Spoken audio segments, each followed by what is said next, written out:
Dave Rodriguez is somebody I've found circuitously through an article that he was interviewed for the New York Times that had talked about, when was the last VCR made, and so I decided to follow that up and discovered that Dave has an interesting history, including locally. He had worked at the George Eastman Museum in the earlier, well, at about 10 years ago or so. It was an honor to be invited, and hope you find this interesting. So this is just sort of a brief overview of me and my career. This is my email address. If you want to follow up about anything 1 week from now, 1 year from now, you have a media preservation question you stumble across, you have my contact information, so please do feel free to stay in touch. But I've been doing this work for about 10 years now. Started when I was in grad school, which brought me to Rochester, where I attended the Selznick School, and then began to work full-time in the Eastman Museum. I was the chief projectionist of the Dryden for about 2 years. Perhaps you came and saw some movies that I ran. After that, I moved downstate, worked down in the Hudson Valley for about a year, then returned home. Did a brief stint in a film lab in South Florida, and then at the University of Miami. And then I've been up here at FSU doing this kind of sort of digital preservation work since 2016. So to kind of jump right in, let's sort of talk about the sort of history of the VCR and the VHS format. So JVC was actually the company who introduced VHS to US markets in 1977. It was at a consumer electronics trade show in Chicago, and the technology had been introduced the year prior in Japan. And this, of course, kicks off a sort of very well-known, documented and discussed and debated format war between JVC and Sony, between VHS and Betamax. Over this kind of exploding and emergent home videos market. And by the end of the 80s, it is clear that VHS had won. There's been a lot written about why this is the case. People have lots of feelings about this, I found, doing this research. But some of it was technical reasons, the fact that on a VHS tape you could hold about 2 hours of tape, whereas with the Sony product you can only hold about 1 hour. And there were also just kind of bad business decisions made. Sony famously refused to distribute pornography on the Betamax system, which was a bad business decision in hindsight, because it made them lose a huge amount of that sort of market share. And if you're interested in reading about this stuff, there's tons of things out there. If you want to go down that sort of rabbit hole as to why Sony lost this format war. But of course, nothing lasts forever. By 1997, DVD is introduced, and by the early 2000s, 2003, 2004, very, very quickly, it outpaces VHS, both in rentals and in sales. The rise of things like streaming and VOD platforms around 2009, 2010 are kind of finally the nail in the coffin. And then in July of 2016, the last company that was producing VCRs, this company called Funai Electric in Japan, ceases the production of VCRs, and with that we basically have the death of the format. It had a good 40-year run.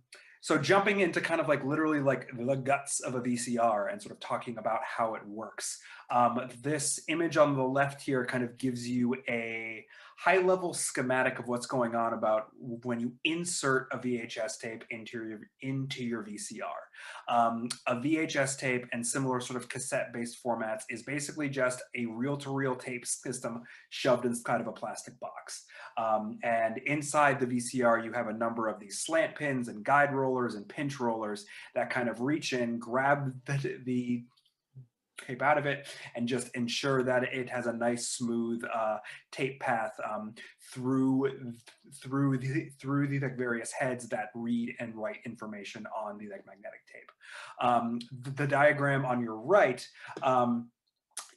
shows that VHS uses what's called an M-load system for its tape path, where other formats would use either a U-load or a B-load respectively. One of the disadvantages of an M-load system is that it actually puts a lot more tension and pressure on the tape itself because it has such a short tape path. The advantage, of course, being is that you can make a smaller deck, right? You can get like a much smaller VCR. But, you know, each of these systems has its advantages and disadvantages. So this is a GIF that I made where I just opened up the top of a VCR, shot a quick clip of what happens after you insert a tape. You can see that, you know, the like slant pins kind of spring into action, draw that tape out of the pack of the cassette, wrap it around that big central head that then starts to spin. And then you can also see various sorts of like guide rollers and pinch rollers kind of spring into action as well. This diagram offers you sort of more of like a close-up look at the video head itself. And as you can see, that sort of main head drum there is kind of askew. It's kind of at an angle relative to the otherwise kind of flat like tape path. And this is because VHS technology uses a system called helical scanning, which is a way of reading and writing information onto a tape where the content gets magnetically encoded onto the medium by this pair of heads that spins at very, very high speed and writes information in these helical or diagonal bands. In comparison to older encoding systems that would use a fixed taped head that didn't spin and you would just drag tape across it, and use a system called longitudinal scanning where you have tracks of information essentially just written down the length of the tape itself. You know, helical scanning is just kind of like a more efficient use of the actual tape surface area, and it results, you know, with later enhancements with things like slant azimuth recording with just like higher quality and higher fidelity recordings. You know, interestingly, this technology was sort of developed in like the early 1950s, but it didn't really catch on in the vast majority of commercial tape decks until the 70s. So, you know, we've covered sort of the like basics of the history of the format and how it works. For the rest of the presentation, I'm going to shift gears a little bit and talk more specifically about folks like myself who are working in libraries and archives, and sort of the work that we do and the challenges that we have to face in preserving VHS and other kinds of audiovisuals or like media. And the biggest challenge to anyone who is working in this field and this is this thing called degradation, which is a hard word to say, but it's a portmanteau of the words degradation and obsolescence. And this term was coined by this guy named Mike Casey, excuse me, at Indiana University in this paper he wrote in 2015 that, you know, is sort of meant to encapsulate and describe this combined threat of both the physical degradation of these media objects themselves and their sort of rapid rates of decay and decomposition, and the technological obsolescence and sort of the waning availability of the technology that's needed to access or play back those materials. You know, you combine these two forces with just the sheer quantity of VHS and other kinds of magnetic media formats that you have in libraries and archives and museums and all over the world, and you have this thing that's been dubbed the magnetic media crisis, which sort of represents this kind of shared space that all of these institutions inhabit that is very much firmly wedged between a rock and a hard place. So one kind of facet of this is the physical preservation or the conservation issues that are associated with things like VHS tape. And these can be numerous. And if you really want to get into sort of the deep down details of the variety of these conservation issues, these three things linked on this slide are good places to start. There's this report from the Council of Library and Information Resources, these fact sheets from the Association of Moving Image Archivists, and of course, global authority when it comes to all things preservation based in Rochester, the Image Permanence Institute's Media Storage Quick Reference Guide. But the overarching issue with like VHS tape and sort of the foundational structural thing that is just the kind of harsh reality of it all is that VHS was never built to last. It's a consumer format. It never really got picked up by the commercial or the pre-production or post-production world, so it doesn't have a lot of like technological infrastructure and technical support around it the way that other formats do that were kind of, you know, like used in things like TV stations and whatnot. It almost exclusively occupied this sort of consumer home distribution sort of like market, was never built to last. So as such, people like myself are kind of stuck, left to contend with this reality and, do our best to just kind of slow the processes of degradation. And arguably the most important of these is environmental considerations. And there's been a lot of science done in this area, done by like folks at the IPI, for instance, that basically concludes that the environment in which you store a media object, whether it's a VHS tape or a reel of film or pieces of paper or whatever you're trying to conserve, the kind of environment in which that thing is housed has the greatest impact on its long-term integrity and, whether or not you're going to be able to access the content that's encoded on that thing, and this is why, lots of archivists and people who like work in preservation, kind of become unofficial or official experts in things like HVAC systems or other sort of like climate control systems and things like that. So in addition to this care for the media objects themselves, just as important is the preservation of the equipment that's needed to play them back, right? Without a VCR to play a VHS tape, it's really just a hunk of plastic. It's inscrutable, it's inaccessible, right? And Chris Lasinik's Evolution of Obsolescence that's sort of presented here, I think is a good like kind of comprehensive summary that sort of lays out the sort of intertwined nature of both the material considerations and the intellectual concerns that are kind of glued together in this idea of obsolescence. It's both an issue of sort of, dwindling and aging technical equipment and, the generational loss of skills, knowledge, and experience needed to like maintain and repair and sometimes even just operate this equipment. One of my colleagues, Brianna Toth, who works at the Academy of Motion Picture Arts and Sciences out in Los Angeles, has done a lot of really great research sort of charting out what the historical and current efforts are in this area. So if this is something you are interested in or maybe participating in at some point in the future, her research is a really, really great place to start. So in addition to these sort of technical and intellectual problems that we have and, dealing with these sorts of realities, another huge consideration is things like copyright. Because, as libraries and archives, we don't always own the copyright to the things that are in our collections. But, the good news is that, libraries carry a number of what copyright lawyer Kyle Courtney calls superpowers that sort of carve out these exceptions to regular copyright law that allow libraries and archives to kind of circumvent the law in these ways so that we can better do our jobs and serve the public good.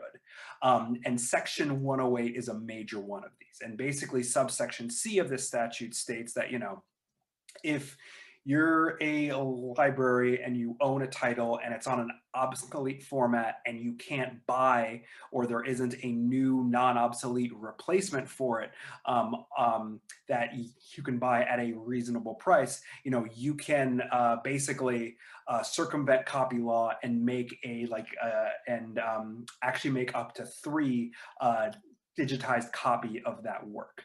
And, you know, in sort of practice, this amounts to like, you know, hey, we have a VHS tape.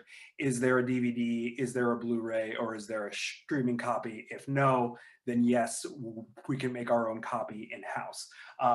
You know, and of course that reasonable price point is intentionally open-ended and has been the subject of certain levels of legal interpretation. And the text of the statute actually goes so far as to define what it means by obsolete, which I've included down here on the lower portion of the slide. And, you know, as of July 2016, you know, VHS meets this definition of being an obsolete format under US law. I include this quote from this this quote from this very, very good NYU report that was made back in 2013, just to sort of demonstrate the fact that you know, from a copyright standpoint, we've like crossed this threshold already, right?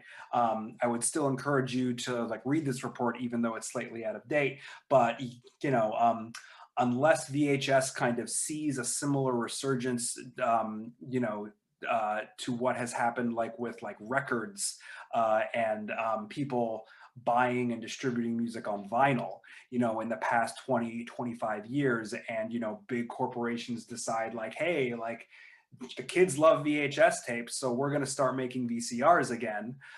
You know, unless that happens, which it probably won't, let's be honest, you know, it's likely going to remain compliant within that Section 108 definition of obsolete. So on this slide, I provided just sort of a easy to follow kind of breakdown of the digitization setup that I use at FSU when, for instance, we are making Section 108 compliant copies of our holdings. I would call this a lightweight, decent quality setup. You know, it definitely doesn't approach like the kind of setup I would have worked with when I was working at a commercial film lab. You know, but for the library's purposes, it gets the job done. It creates high quality digital files using archival standards, and it meets most of your basic preservation needs. This is just sort of like a cost breakdown if you were to build a system from the ground up that emulated the one like on the previous slide. This isn't what like we had to pay at FSU per se, because we were thankfully able to source lots of equipment from in-house. But you know, if you wanted to start an operation like this from scratch, this is about what it would cost you, which, you know, not bad, a lot, you know, like a lot cheaper than what it, you know, would have likely been, you know, 5, 10, 15 years ago. Another big, huge piece of the digitization puzzle, and how I do my work at least, is this free and open source software called VRecord, which emerged back in 2016, 2017, out of the Association of Moving Image Archivists. And VRecord represents something of a game changer, and a huge development with respect to, you know, empowering organizations to create, you know, high quality archival grade video digitization, you know, who could not do this work in-house before. You know, before this software came along, there wasn't really a good non-proprietary or non-kind of cost prohibitive way to do this work. And we've seen a lot more folks kind of be able to be more proactive and be an active part of the preservation process since VRecord came out. You know, of course, like anything, it's open source software. So it comes with all of the trappings of open source software. It's a free puppy. It's not a free beer, right? You know, I just tried to install it on my fancy new Mac that I got at work this morning and got some weird dependency issue. So I got to figure that out now. But, that being said, for my money, it's kind of the best game in town now, I would say. So of course, a lingering question you might have is like, like all this talk about digitization is great, but like where does it all go? Like, it's expensive to house servers and things like that. And, the short answer to that is, it depends wildly on sort of where you are and what you're trying to accomplish. Every institution kind of handles storage differently based on the resources they have available, their existing infrastructure, what staffing positions they have, so on and so on and so on. And there isn't one correct way or universal way that every institution sort of handles the process of doing digitization and then digital preservation. There are a few examples here that I provide. So one of these is the enormously massive, several year, huge digitization and digital preservation project that IU has been undertaking since, I want to say 2014 or 2015, where the university has invested tens of millions of dollars into the digitization and the preservation infrastructure for many, many thousands of AV holdings in their libraries and all across campus. This, to my knowledge, I think is probably the largest AV digital preservation project currently happening in the United States. And pretty much all this labor is kind of happening in-house. It's a fascinating case study, and it's good to be rich, I guess, is the thing that you can take away from that one. The other example, this second example here, and sort of representing a different kind of model, is this organization called the Academic Libraries Video Trust, which is a clearinghouse and a database of Section 108 compliant titles that academic libraries can contribute to and source from in an effort to sort of collaboratively share in the effort of AV preservation across different institutions. In the interest of full disclosure, FSU does participate in ALVT, and I actually sit on the board of directors, for this organization. So I'm a little biased, but from where I stand, this consortial model of sort of doing preservation offers like lots of opportunity for sustainability, I think, and I think also offers us sort of a glimpse into a possible future where preservation is like less siloed and less sort of the purview of these big flush organizations, and more like a distributed network of labor where everyone contributes and everyone can reap, these, the fruits of it. And I'll sort of close by saying, this final reminder that, I think needs to be continuously repeated and, shouted from the rooftops, as it were, is that, digitization does not equal preservation. Just because something is digitized does not mean there is any guarantee that it's going to be around for any period of time. Digitization, of course, is a very important part of the preservation process, but to actually make sure that things are accessible over time requires a whole ecosystem to actually function. And this is something that everyone should know and kind of keep in mind when they're thinking about these kinds of projects and how they could be planned and that sort of thing. So that's all I have. Again, thank you so much for the invitation. It definitely feels like we were only able to scratch the surface of a lot of these topics. So I welcome your questions and would love to hear whatever you have on your minds. And, again, here's my email address, and, feel free to reach out about anything VHS related in the future. Well, thank you, Dave. That was really a lot of interesting breadth of comments. I do have some questions of, for example, if somebody has a large number of VHS tapes that are not necessarily well labeled. Is there software out there that if you just play it, the tape through the machine, and the software can find titles um, somehow by scanning the captioning or whatever like that, or is it a fairly manual intensive effort? There are like machine vision algorithms, and I know like IU has been doing some of that. You know, there's like OCR capabilities with like things like Tesseract, where you could, theoretically deploy that in a systematic way, but that would take some pretty intense computing power and pretty robust like development staff, like to actually get off the ground. There's a number of proprietary AI solutions out there. They're sprouting up like weeds that, claim to do all manner of digital asset management services and things like that. Things like Clarify, and, all these other services, Google AI, all these sorts of things. I would imagine that in the coming years, you're going to be able to see more of that. And, sort of,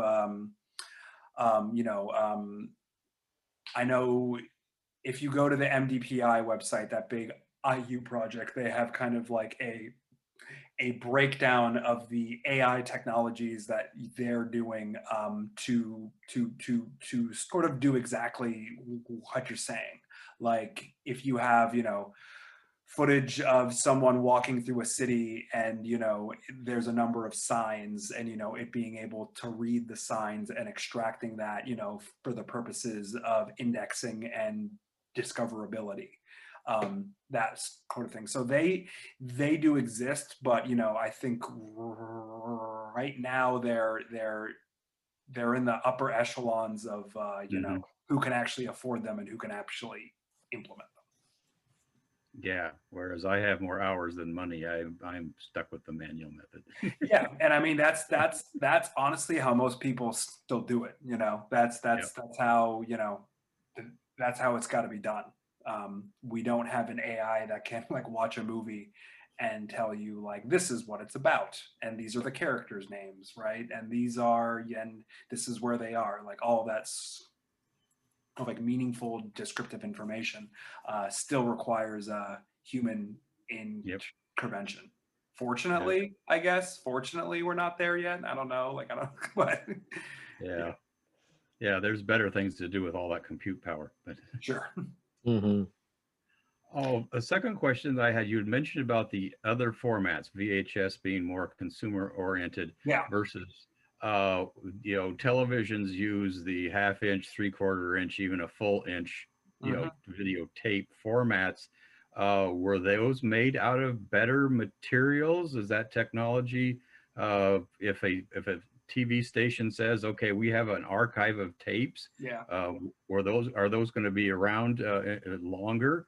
But I'm thinking that also the VCRs required to play those are even less available. So you have that obsolescence or accessibility to hardware problem. Mm-hmm. Yeah. Yeah. I mean, so like after VHS, I'd say the most common format you're likely to encounter in most AV archives, and especially in like institutions, like educational institutions, is a tape format called U-matic. And U-matic kind of is a 3/4 inch tape as opposed to a half inch tape, like VHS is half inch. I don't, I know kind of anecdotally that, U-matic tape is a little bit more robust. It did have a life and it did have a use in the post-production world, in the in the TV broadcast world. The other big format you see, especially around TV stations, is excuse me, Sony Betacam and Sony Digibeta, which was sort of its digital videotape predecessor. And those decks and those tapes are definitely built a little bit more strongly. Excuse me.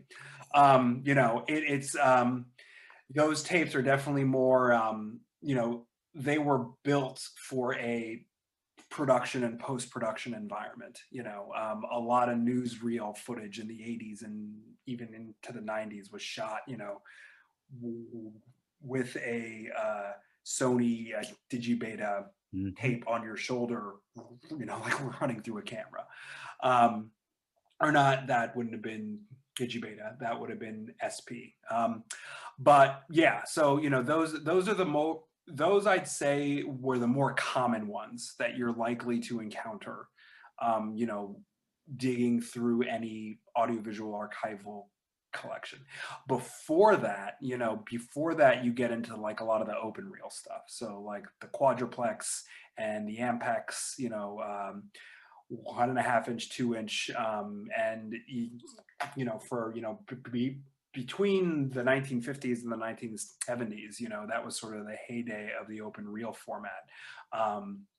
And yeah, I mean, those kinds of, you know, the playback equipment for those are, you know, like the size of a refrigerator. You know, they're these big, big, heavy machines. It's not, you know, it'd be generous to call it, you know, like a deck, because like a deck implies that you can, you know, hold it in your hands or something like that, right? Like these are big, big, heavy machines.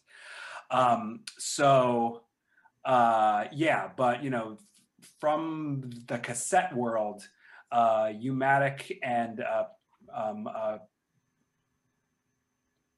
Betacam are the ones that you're probably likely to see the most of. I had a question. Sure. Good, I'm not muted, great. Thanks, and perhaps I missed some details. When you're doing the migration from the tapes, are you going to a video format, and which type? Is it MP4? And are there some preferred settings, compression, etc., that is kind of like a standard? Yeah, no, yeah, that's an excellent question.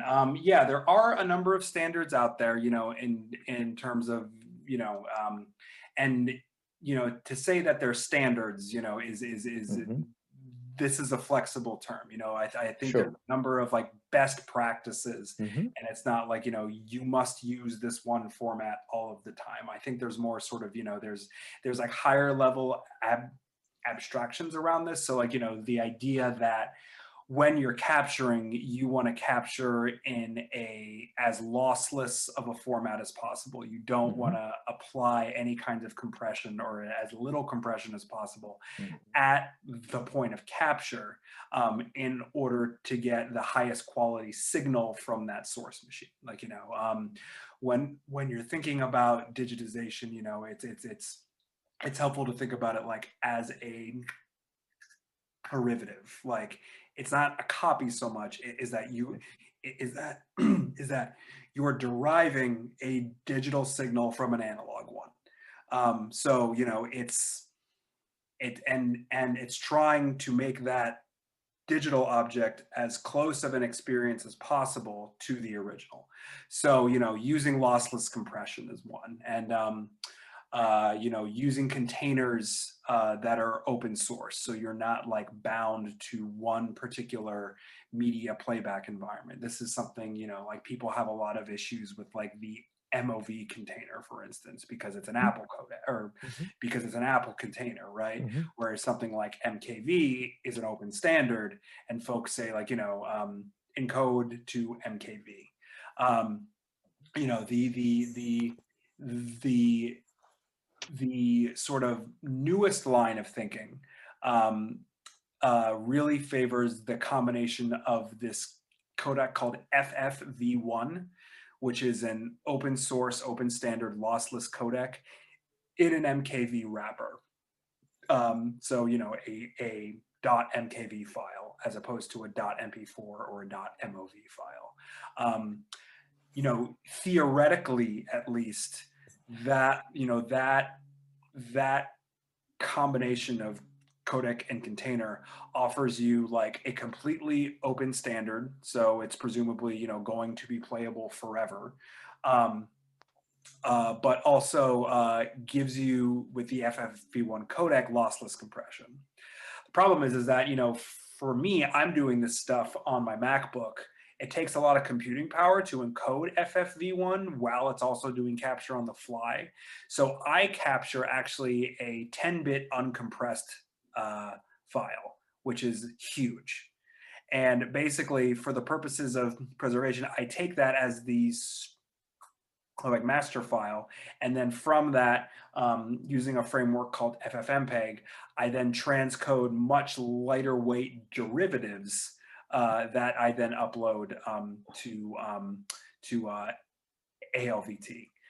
You know, we don't have the infrastructure to do like full-on capital D, capital P digital preservation when it comes to our AV holdings. So we're basically just storing the derivatives, but we're capturing it uncompressed, getting that nice high quality signal. And then, you know, at the level of perception, I've like, you know, like shown this to people to show like how good the H.264 codec is. Like, you know, I could play you, you know, for 99% of people, you play them on one screen, the uncompressed file, you play them on the other screen, the H.264 file, most of them can't tell the difference. I see. And just to, you mentioned MP4. Yeah. Is that proprietary? I don't really know. Or I know it's very common, and so it has the advantage of lots of places you can play that. But is that not preferred? I mean, I think MP4 is fine. Like, you're not like I can't envision a future where like MP4 is going to be like somehow like, you know, completely removed from, you know, production workflows such in a way that like media Sure. players aren't going to be able to support, I see. you know. I guess I was thinking that there may be, I believe, codecs that are lossless to use with MP4, but I really don't work in that area. Yeah, I mean, like, yeah, that's you know, you could wrap an FFV1 encoded video in an MP4 container.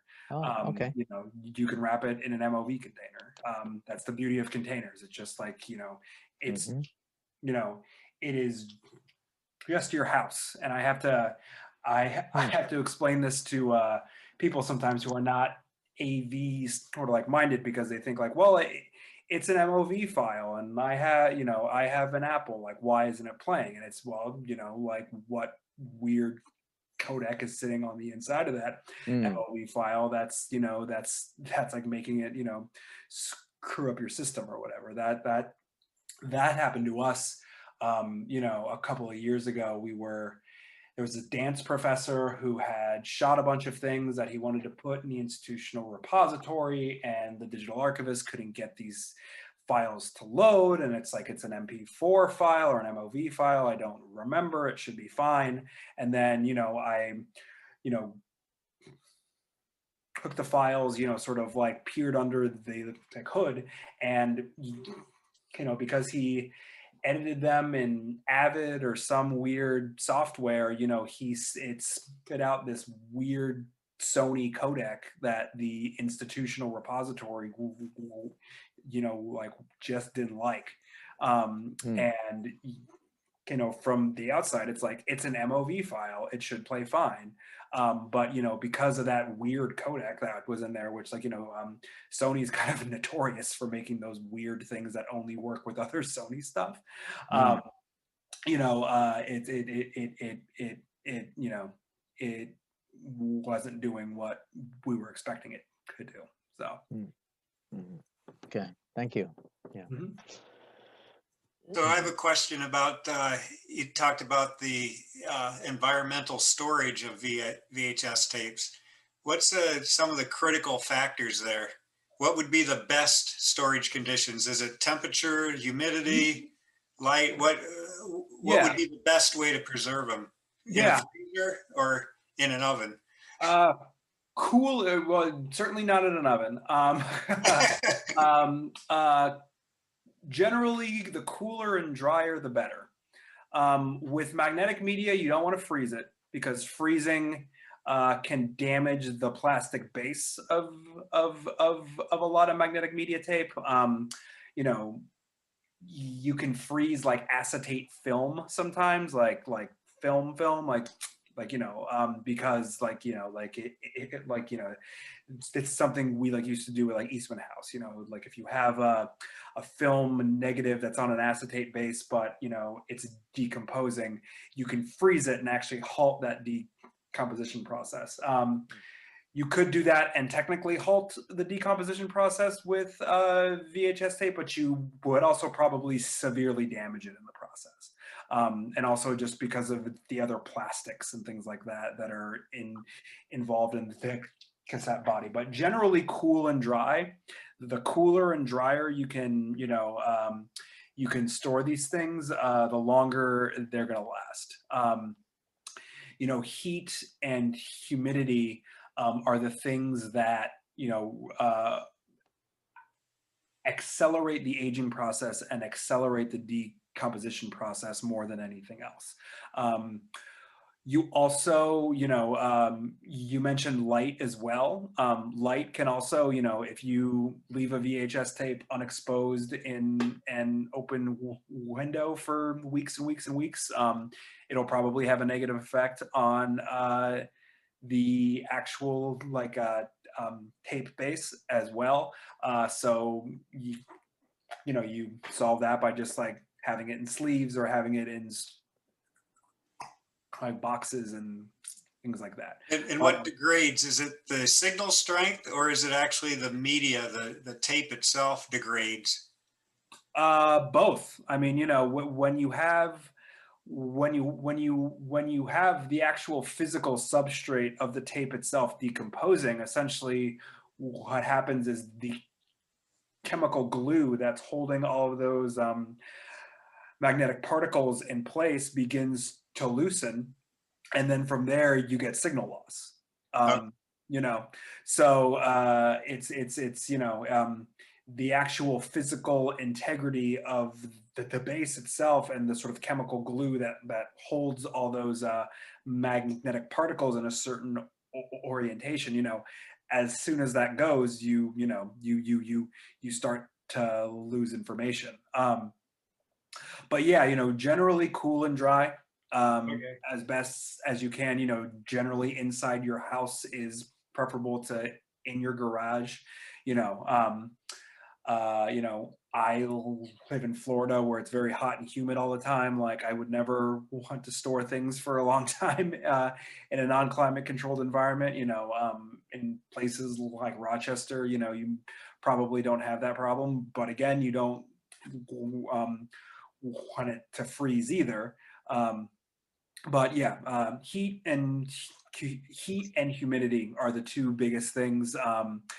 What has a really great breakdown of all of that sort of details is that IPI Quick Media Storage Guide. They've done a lot of that good science there. And my last question, you described the helical writing, the diagonals on the tape. Is each one of those segments, diagonal segments, related to like one raster line, one frame? Is there any physical meaning of the length of one of those segments? Yeah, I mean, considering that the speed in which a VHS tape moves, which is fairly slow, I don't think that a physical like inscription on the line itself or on the tape itself like corresponds to one raster line on, you know, a NTS signal has 525 lines.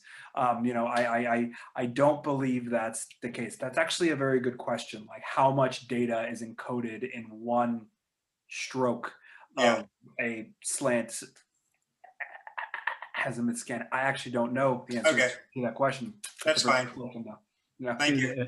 And related to that is that I do recall some of the machine VCRs that profess to be hi-fi that they had embedded in the video signal the stereo pair audio in that helical scan, so that the audio track that was at the edge was just monaural, and then you had the stereo inside. Yeah, there was a way, I'm trying to remember now. It's been a while since I've read about hi-fi. I'm trying to remember the sort of nuts and bolts of it. But yeah, you know, hi-fi was kind of a gimmick, you know, in the same way that you know, you could buy those like video enhancers that just like added like sharpness and contrast to your kind of low quality VHS tape. It, you know, was but you know, like hi-fi stereo, yeah, there was a way where they were able to like utilize the last edge of the slant azimuth to add a stereo track or something like that. But I could also be getting that wrong. I could be misremembering. It's been a long day. But There is something I recall from that time period where people were using it, not in that pseudo hi-fi format, but literally just as a data recorder and recording endless lengths of very high quality audio, because there was so much space to handle that in there. They had nothing to do with video at all. And I was just looking really quickly because I seem to remember something being commercially available. Looks like in 1981, there was a Technics SVP 100, which was a digital audio cassette recorder. So it was like I think that's the only commercial part, but I remember it being a fad for a while, and somebody would have a VCR set up at a party, and it would go for like 8 hours with, you know, high quality audio on it. oh wow, that's cool. Yeah, it was like the equivalent of a 10.5-inch reel-to-reel deck. That's very cool. I did not know it was used that way. Learned something new. A follow-on question to Roger's comment about storage. Well, once you are done with the tape, and because of all the heavy metals that are in the, you know, in the tape itself, and there's just a whole variety of plastics, etc., the cases or that kind of thing. You know, my understanding is, okay, you shouldn't throw those into the trash where they go into the landfill. Oh, I think you muted yourself, David. I see that I did that. Okay, yeah, counterproductive. So what's the best way to deal with the tapes that you're done with that's environmentally safe? There sadly isn't one. Not, at least not that I'm aware of. You know, the way that plastic recycling works in this country is based on municipality, and some places will recycle your plastic and some places will not. And, you know, I do not know of a good or a reliable reclamation service that, you know, does anything to VHS tapes besides throw them in a landfill, sadly. You know, I was talking to someone about this recently about, yeah, just like, you know, the sheer like tonnage of, you know, plastic that VHS has added to the Earth's ecosystem over the years is not negligible. And it's an unfortunate product, or, you know, an unfortunate result of the medium's popularity. But yeah, I mean, I'm not sure of any good reclamation service. I know of a place in Ohio that we've shipped one small box, but you know, what they actually do with them, because you would hope that they would take the plastic apart, you know, reclaim the metals if it's possible to separate it from the tape, and then the little metal, you know, capstans or whatever. You get enough of those tapes, you got to, you know, somewhat. But you know, I'll send you the link to the place, and we can discuss it offline. So. Yeah, no, yeah, I'd be curious to know. You know, I mean, in all aspects of the world, but in, you know, in the archival world in particular, there's definitely a big push to try to make, you know, the work that we do as sustainable as possible and as environmentally friendly as possible. And, you know, like whether that's, you know, and you know, it costs a lot of energy to, you know, keep archival storage cold and, you know, cold and dry and things like that. So these are things that, you know, I think folks are aware of, and we're trying to do the best that like we can. But like with all, you know, with like lots of other sectors of society, it's hard to do. I have a quick question. So, hello, my name is Dan Gorman. I'm a grad student at the University of Rochester, actually in the history department, but I'm one of the digital humanities fellows, and I've got an interest in retro media. I worked on a project a couple years ago with one of the Catholic churches trying to stabilize some of their movies, you know, old home movies from the 30s to 50s, like of the church trip to Cuba, stuff like that. Yeah, great. So I've been thinking about this, and, you know, we were grant funded My parents digitized their old movies, you know, their tax return underwrote it. But, you know, it's not cheap to even just for a consumer, if you've got, you know, 50, 60 cassettes like some people do, or canisters of old film. So we know it's expensive to do this work. We also know that most people don't have, the average person doesn't have the technical knowledge to do it. So are there any organizations like, or nonprofit, is anybody trying to like help consumers like with this stuff, like, or with like nonprofit groups, you know, to help? Like, I don't know about nonprofit groups. I mean, there's plenty of businesses out there. You know, there's things like Legacy Box and, you know, Kodak now, I think can do like VHS tape digitization. You know, they'll you know, there's a number of vendors and services that you'll find, you know, kind of scattered throughout, you know, kind of scattered across the United States. The Association of Moving Image Archivists has a whole directory of them that I'd be happy to send to you. But, you know, yeah, like we use one in Atlanta called Preserve South. I can only imagine that there must be digitization services locally in Rochester, though. I mean, there are. I guess what I'm trying to think of is it's sort of an equity thing, right? Because like if it's not cheap to do this, that limits the families that can honestly like go and pay somebody to do this. So there are, yeah, there's now that I'm thinking about, there's two organizations that I can think of that are, I think, engaging in the kind of work that you're talking about. One is called the Transfer Collective, and they're based in New York City, and it's XFR Collective, Transfer Collective. And they kind of do these like pop-up sort of digitization events where, you know, they'll go to a local community center or to a museum and say like, you know, hey, bring your home movies and we'll digitize them for you. You know, we'll be here from like 9 to 5 on Thursday or something. Or you know, they've done like residencies with local museums in New York, for instance, where they'll kind of do these kind of community service pop-up events, which I think kind of conformed to the thing that you're describing. The other one is called the Bay Area Video Coalition, BAVC, and they're based in San Francisco. And the Bay Area Video Coalition they are a vendor, but you know, they also get grants and do things with lots of cultural heritage institutions, and definitely have a more of a you know, community service, social justice minded base.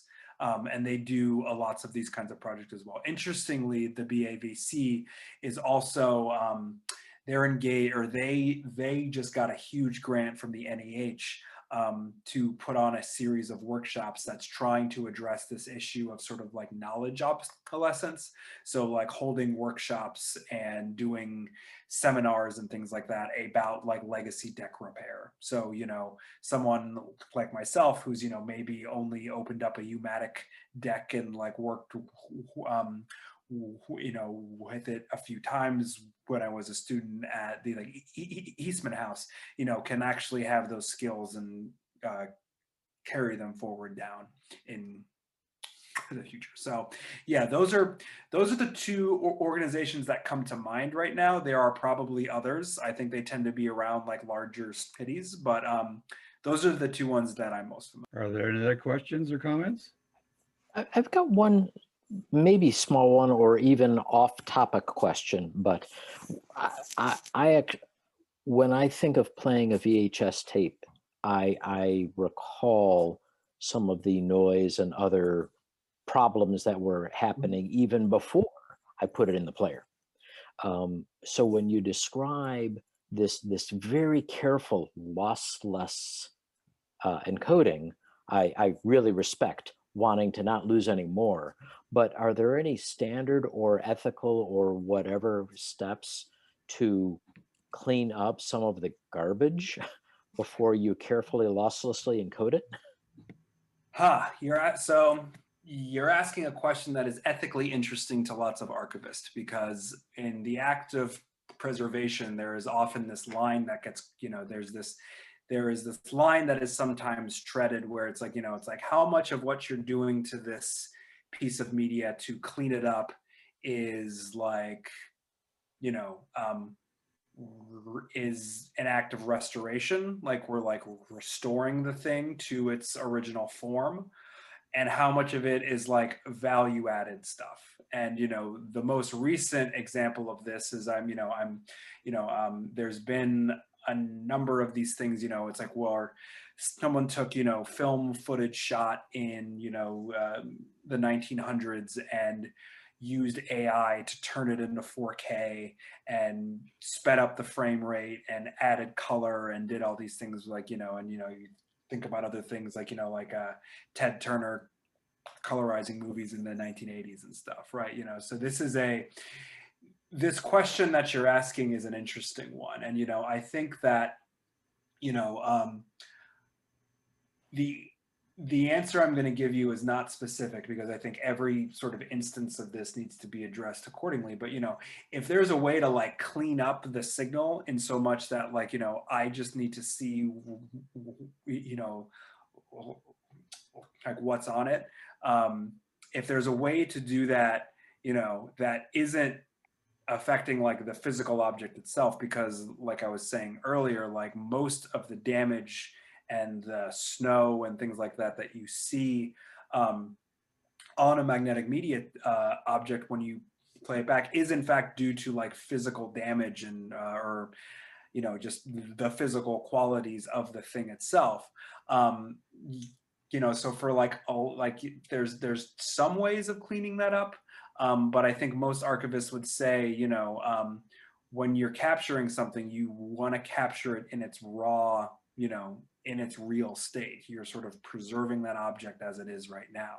And if you want to go down a very fun rabbit hole of all the various ways in which these kinds of problems can sort of show themselves, I just put a link in the chat to a thing called the AV Artifact Atlas, where folks from the Association of Moving Image Archivists have essentially cataloged all of the various ways in which magnetic media and tape can display various kinds of distortions and artifacts, and the things that you can do in this signal chain to address some of them. So, some of the things you can address and some of them you can't. And the things that you can address, I would say, as long as you're not like, egregiously changing the fundamental qualities of the thing itself, like throwing it into 4K when it's not in 4K, and adding the speed and frame rate and things like that, then you're not doing any kind of violence to that original object. But that's a very interesting question. It's a sort of an ethical question that archivists are always asking themselves. How much do we intervene? How much do we repair before it's not the original thing anymore? Mm-hmm. Thank you. Yeah. And then of course having multiple versions of that just means more storage space. Yes. Oh yeah. There's one other thing I wanted to mention before I pop off. There's a documentary coming out in a couple months called Disintegration Loops. It's about the experimental musician William Basinski, who was trying to, it's audio tapes, not film, but when trying to preserve them, destroyed them. But in the process, he recorded it and recorded all these weird sounds. And that became a new ambient music piece that he put out. And it became a thing for like released as a dirge for 9/11. It's an interesting documentary because he talks about like, yeah, I just like effing destroyed it, man. And it'll be worth a watch. No, yeah, I'm a fan of William Basinski. Like, I throw his records on all the time. Like when I'm trying to get something done, it's good ambient music. And yeah, that's an interesting thought experiment. Like it's like he destroyed these tapes, sort of playing them over and over and over again, and as the tape is playing, you sort of start to hear it flake away, and, you know, from becoming a sort of clear short loop, it just becomes this very abstract noise almost. You know, yeah, I mean, it's certainly not an act of preservation, but it's a beautiful act of creation. You know, and I guess it just depends on, like, you know, which one you're more into on that specific day. You know, I certainly wouldn't want, you know, if I was an archivist and, you know, a sound artist came in and said, you know, hey, like, can I have some 1/4-inch tape to, you know, play to death? I would probably be like, no, because, you know, but because it's my job to protect this stuff, right? But, you know, if it's something that, you know, I purchased at a yard sale and I was making a sound installation, then, you know, hey, maybe that's something that I'm interested in doing. But I would have to do that off the clock because I would get in trouble otherwise. But that's cool though. I did not know that there was a Kaczynski documentary coming out. Very cool.